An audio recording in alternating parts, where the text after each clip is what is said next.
밤중에 갑작스럽게 다리에 쥐가 나서 잠에서 깬 경험 한 번쯤 있으실 것입니다. 이러한 야간 다리 경련은 누구에게나 찾아올 수 있는 흔한 현상이지만 그 통증과 불편함은 결코 가볍지 않습니다. 오늘 우리는 이 증상이 무엇인지, 왜 발생하는지부터 시작하여 예방과 관리, 그리고 경련이 일어났을 때 즉시 대처하는 방법과 반복이 심한 경우 반드시 진료를 받아야 하는 상황까지 차분히 살펴보겠습니다. 먼저 야간 다리 경련의 정의와 발생 기전을 살펴보면 다리 경련이란 골격근이 비자발적으로 강하게 수축하면서 찌릿한 통증을 동반하는 현상입니다. 특히 수면 중 근육의 회복과 이완이 일어나는 과정에서 근육과 신경 사이의 전기적 신호 전달이나 칼슘, 칼륨, 마그네슘 등의 이온 농도가 불균형해질 때 이러한 수축이 불시에 발생합니다. 수면 중에는 근육으로 가는 혈류가 다소 느려지고 자율신경계의 변화로 근육 긴장도가 급격히 변동하기도 하기 때문에 쉽게 경련이 유발될 수 있습니다.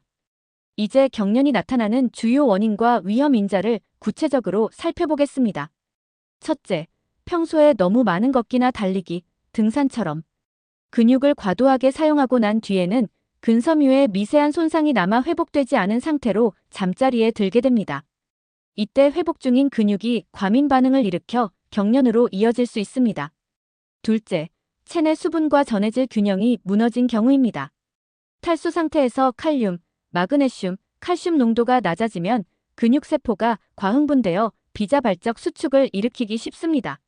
셋째, 다리를 꼬고 앉거나 오래 서 있는 자세, 혹은 꽉 끼는 옷차림 등으로 인해 근육으로 가는 혈액 공급이 일시적으로 줄어들 때도 경련이 발생할 수 있습니다. 넷째, 나이가 들고 임신 호르몬 변화가 일어날수록 근육과 혈관의 탄력이 떨어져 야간 경련의 빈도가 높아집니다. 마지막으로 당뇨병성 신경병증, 말초혈관 질환, 갑상선 기능 저하증, 만성 신부전 같은 기저질환이 있을 때는 경련이 단순 근육 문제가 아닌 신경혈관 문제의 신호일 수 있으므로 주의가 필요합니다. 이제 예방을 위한 생활습관과 영양관리 방법을 말씀드리겠습니다.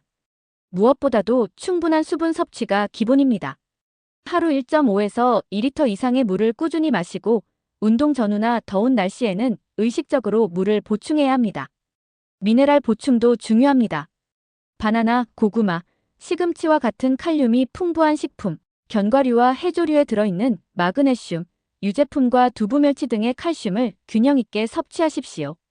필요하다면 의료진과 상해 후 종합 비타민, 미네랄 보충제를 활용하는 것도 좋은 방법입니다.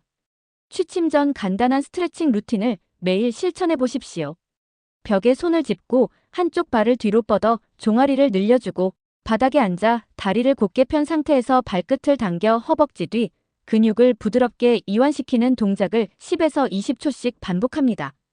또한 아킬레스건과 발바닥을 수건으로 당기거나 고정식 자전거의 페달을 천천히 밟아주는 것만으로도 도움이 됩니다. 과도한 유산소 운동보다는 요가나 필라테스처럼 근력과 유연성을 함께 기르는 운동을 병행하고 운동 후에는 마사지나 폼롤러, 가벼운 걷기로 근육 회복을 지원하십시오. 휴식일을 정해 근육이 충분히 재생할 시간을 주는 것도 잊지 마시기 바랍니다. 잠자리에 들 때에는 시트나 이불이 발끝을 지나치게 압박하지 않도록 느슨하게 덮고 작은 베개나 쿠션으로 발목 아래를 살짝 들어 올려 혈류가 원활히 흐르도록 체위를 조절하는 것이 좋습니다. 그렇다면 실제로 경련이 발생했을 때는 어떻게 해야 할까요? 첫째, 침대에 누운 상태에서 다리를 곧게 편 뒤 발끝을 얼굴 쪽으로 당겨 종아리 뒤 근육을 늘려줍니다. 15에서 30초간 유지하며 천천히 호흡하십시오. 둘째, 손바닥이나 마사지볼을 이용해 경련 부위를 부드럽게 문질러 국소 혈류를 증가시킵니다. 셋째, 따뜻한 물로 샤워하거나 온찜질팩을 사용해 근육을 이완시키면 통증이 완화됩니다.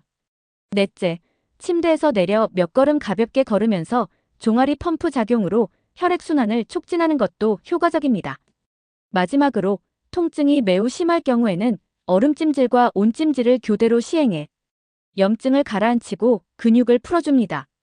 이 모든 대처에도 불구하고 경련이 자주 반복되거나 통증이 심해 수면에 방해가 된다면, 그리고 저림무 감각 같은 신경 증상이나 근력 약화, 부종 발적 발열 같은 염증 징후가 동반될 때는 즉시 전문 진료를 받으셔야 합니다. 혈액 검사로 전해질 호르몬 상태를 확인하고 신경전도 검사나 근전도 검사, 도플러 초음파와 같은 혈관 검사를 통해 원인을 명확히 한 뒤 필요에 따라 전해질 보충 주사, 물리치료, 약물치료를 받으시는 것이 바람직합니다. 따라서 핵심을 정리하면 다음과 같습니다. 야간 다리 경련은 근육과민 수축으로 발생하는 흔한 현상이지만 충분한 수분 미네랄 섭취와 규칙적인 스트레칭, 균형 잡힌 운동 및 적절한 수면 환경으로 충분히 예방할 수 있습니다. 경련이 일어났을 때에는 스트레칭, 마사지, 온찜질, 가벼운 걷기, 순으로 즉시 대처하시고 반복 심한 경우에는 반드시 전문가의 진료를 받으시기 바랍니다.